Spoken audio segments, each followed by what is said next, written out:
Mindfulness meditation practice has the ability to decondition deeply seated habits. And all of us have them in our life. Habitual ways of reacting when this situation happens. Quite often it's pretty guaranteed how we're going to react, isn't it? Yeah? It's like watching an old soapy or an old TV show. You've seen it 1,000 times, you still know the ending. It still plays out the same way. We tend to do that. The main problem with reacting in this way is that every time we react through that habit, we reinforce it. This is the problem. So what you'll find is as you go through your life, unless you find some way to actually break that habit, break that way of reacting, it becomes so deeply entrenched within ourselves that it becomes almost impossible to see. Quite often we need other people to point out to us the way that we're reacting, the way we're carrying on, to even know that it's there. Sometimes it can come to a shock to us when somebody points something out. Why are you so... It's like, I'm not like that. It's like, yes you are. Yeah.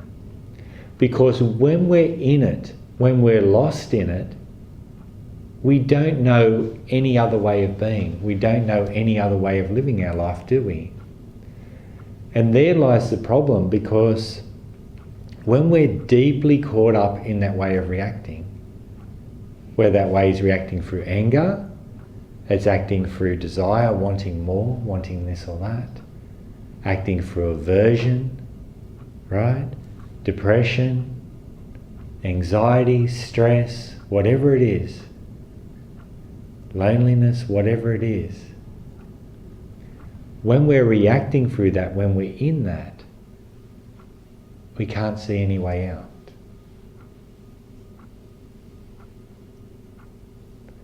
And so within that world, the little story that goes on in our head tends to justify that. And that's what we're doing in this practice. In this practice, it actually, through developing mindfulness, it gives us the ability to actually see what's going on. To actually break from that, be able to stand back and watch what's happening. And that's why I asked you during that last meditation practice just to notice when your attention wandered. Notice when it got lost, because every time it wanders off, that's out of habit. You're not telling it to do that, are you? It's just doing it. And notice how quick that is. We're sitting there meditating, relaxing down a little bit, using the breath, and then suddenly next thing we know, we're lost in thought. Next thing we know, we're commenting on in our heads about some sound that we've heard outside. It's just happening. It's not like we've got a choice. That's habitual reaction.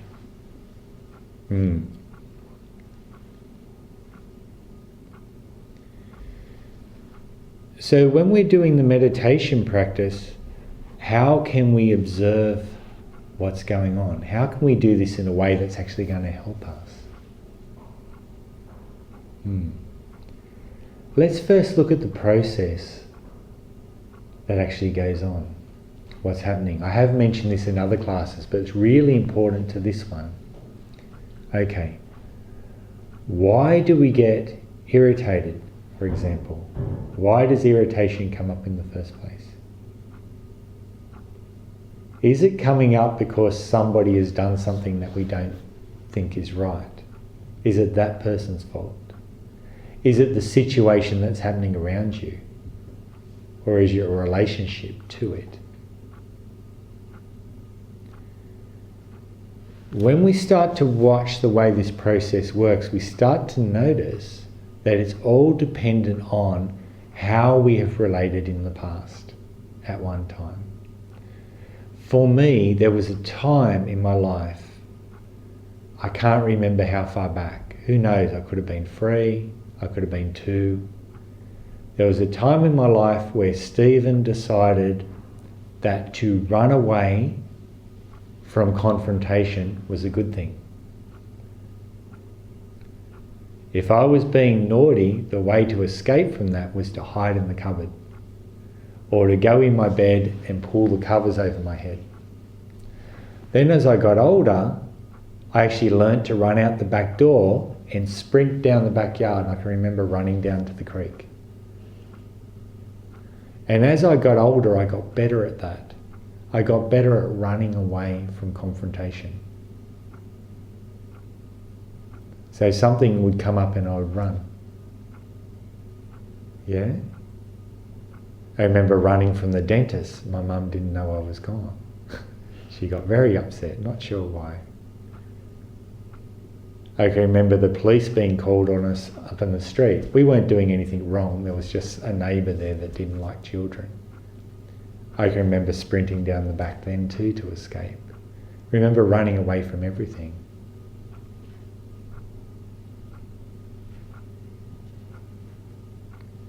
This running away became very practiced. Then it went from being physical to being mental running away. Very strong anxiety, very strong aversion started to build up in anything that I did. Suddenly I became someone who didn't like confrontation, and I attracted people who liked confrontation, hence all the bullying all through school, because I was a perfect victim, wasn't I? Someone who likes to run away, someone who doesn't like conflict. Yeah. This is what I had to deal with. Eventually, when I came across this practice and started practicing this practice, and I only started practicing seriously at 26, but it was like a coming home for me. When I got to that stage there, and Linda can vouch for this, my aversion, right, and anxiety was really strong. So much so that it would affect going out. I was scared to go out at night. Much to Linda's frustration, she would organise going out to things. Might even be the light show in the city, or it might be something like that. But the fear inside me was so strong it was crippling. It stopped me from doing so much. So the way the process works is because of my reaction, what I've done is in reacting to something, I've planted the potential that I'm going to react that way in the future. And then every time that feeling came up, that potential, right, came up, I reacted to it again. And in reacting to it again, I actually reinforced that way of reacting. These reactions, we're literally changing the neural pathways in our brain. We are literally training our brain, right, to perceive things through those pathways. So when that pathway becomes really strong, my pathway of anxiety and aversion was so strong that when my brain, right, received information through what I heard, what I saw, what I smelled, what I tasted, what I felt through the sense of touch, all of it is being interpreted through that anxiety. All of it's being interpreted through that aversion. So all I ever saw in the world was things to be scared of. Couldn't see beauty, couldn't see happiness, just things to be fearful of. So if you look back in your life, you look at what you would call your personality now, or your habitual way of reacting now. If you're here for depression, if you're here for stress, if you're here for grief, if you're here for whatever it is, have you reacted that way before in the past? Or is this just a once-off?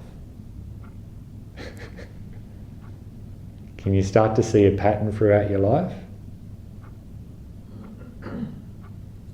Now, it doesn't have to happen at childhood. It can happen anytime. We can have a trauma in our life, something that we've reacted strongly to, given that strong emotional charge,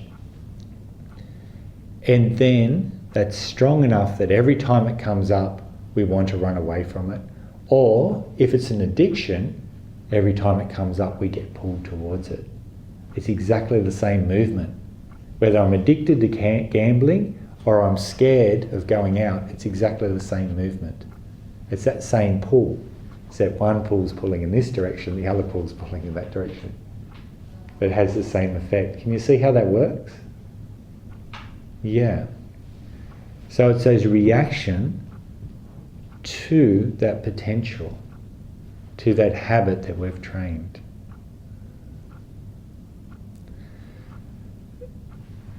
So to break these patterns, what we need to do is we actually need to get to the point before perception. Before our brain is interpreting through those habitual patterns. Yeah? Those patterns that are hardwired in our brain. Because we can't see the world in any other way. And that's why they're so hard to break. Yeah? They've become who we are. But the thing is, they can be rewired. Just as they're practiced, other reactions can be practiced. And that's what we're doing here. Okay. So to find that point, there was actually a little talk by the Buddha called the Sabha Sutta, where he talked about that. And he was talking about everything, or what does it mean to actually experience things before that perception. He said, I will teach you everything. And what is everything? The eye and forms, ear and sounds, nose and sense, body and touch, mind and phenomena. And he went on to say, whoever would say, rejecting this everything, I declare another everything, the basis for this would be mere words, and if asked, they could not sustain it. Furthermore, they'd become distressed. Why? Because it is beyond experience. Now that second line we won't get into tonight, but that's actually quite complex. But that first section we will. So when you were just doing that meditation practice, how did you know that you were meditating?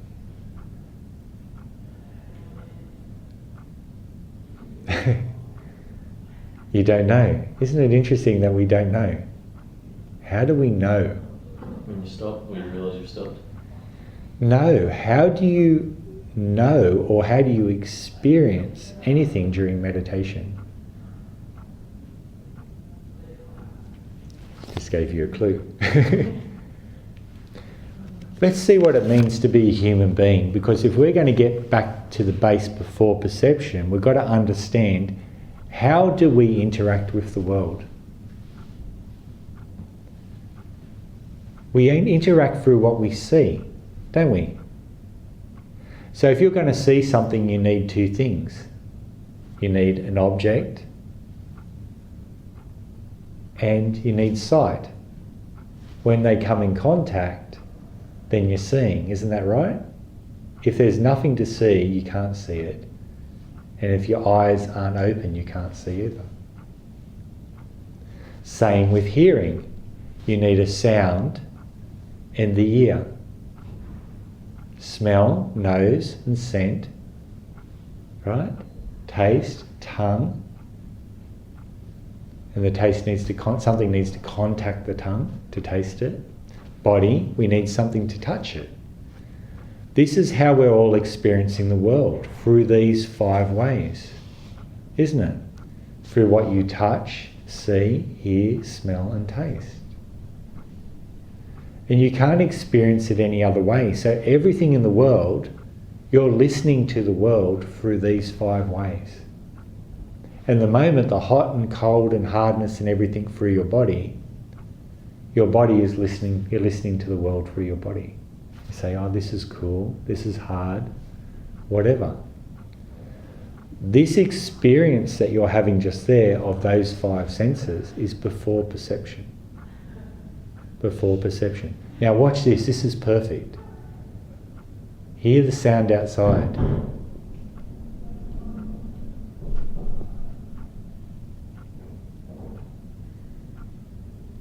Can you hear the sound without writing a story in your head about what the sound is? It's very hard, isn't it? That interpretation of the sound is perception. That's how quickly it hits. So say sitting in this room just here, what can you actually know? Okay, does anyone have any problems? I'll put up my hand. Yeah? Okay, fantastic. Okay. We've all got problems. Okay, sitting in this room right now, is there a problem? Does that problem exist?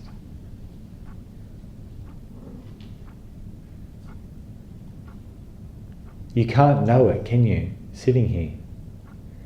The only time that problem exists is when you think about it. Just sitting here, you can't know it. So all we can know is what we can experience right now. Everything is added extra. And this is what can be endlessly hard for us to get our head around. It's so simple that most of the problems that we have in life are baggage that we carry with us through life, but we don't actually have to carry it. Okay, let's say sitting in this room here. Let's work our way out and then back in. Can you know Australia? Australia. I nearly said it like an Australian. I've got to say it for a worldwide audience, don't I? Can you know Australia? Can you know Australia? Can you know it? Sitting here in this room. Notice how when you turn your mind towards it, you can't actually feel it. Can you know Cronulla?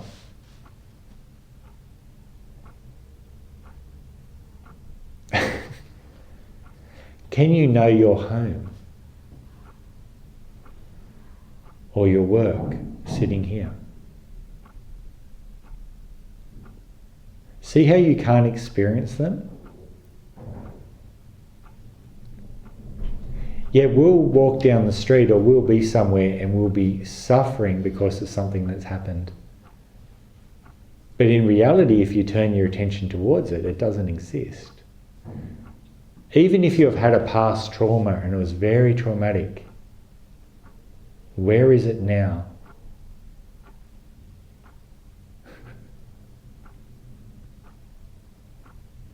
Where is it?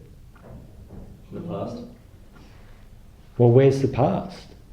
Go on. It doesn't exist. The only way a trauma ever exists is when you give it importance and you decide to think about it. Other than that, it has no substance, it has no power. All we ever have is right now. This is your reality, this is my reality. Right now is it. That's it. We want to hang on to this stuff that causes us pain, and it's just crazy. This is it. Can you see? Sitting in this room at the moment is it. Tomorrow it might be a different it, but right now this is it. You're sitting here. You have sensations in your body. You're hearing sounds, you're smelling smells, right? You're seeing sights, but they're all in this room. Anything outside of this room at the moment you can't know. This is what living very present means. Just being with what's here, what's real. So in our practice, what we do is we train ourselves just to anchor our attention in what's real. So say if I'm feeling really anxious, that anxiety comes up. Well, what's real? The story in my head about what I've got to be anxious about and the story of my life is not real. That is the story that my brain is writing, interpreting what I'm experiencing through that perception of anxiety. Can you see? So if you're really angry about something, the story in your head about that being angry is a story being written through that perception of anger. So whatever it is, it will justify through that. So the way you break it is go back to your body. What am I actually feeling? I'm feeling heavy. I'm feeling tight. I'm feeling cool. I'm feeling pleasant. Feeling unpleasant. It doesn't matter what it is. That's real. If you do that, it will anchor your attention in the present. Then use that first practice we use, the softening technique. Breathing in, breathing out. Now, even if this is an addiction, same thing. You feel the pull towards the thing. The thinking starts happening, starts justifying why I should do this. Little argument in your head, and then finally you're about to go, I'm just going to do it. When you feel that pull, breathe in. Feel the sensations in your body, relax into them. When you do that, it breaks the relationship. The relationship will break. It will give you a chance. It will break. When you relax into it, the intensity drops down of the normal emotion, of the drive that's driving you to run away, run towards, to react, and you won't react.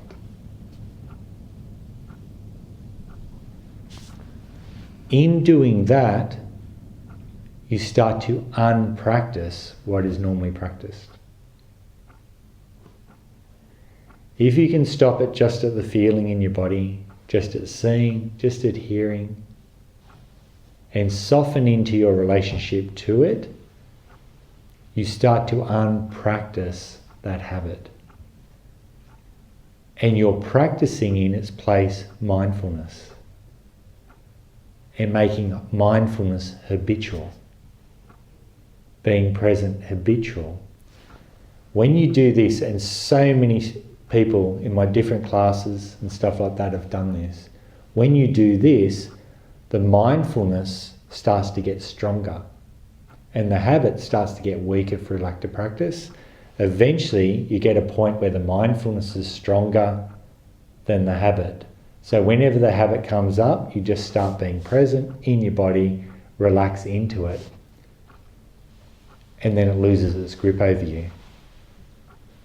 Once you pass this point, it just goes and that habitual pattern completely disappears.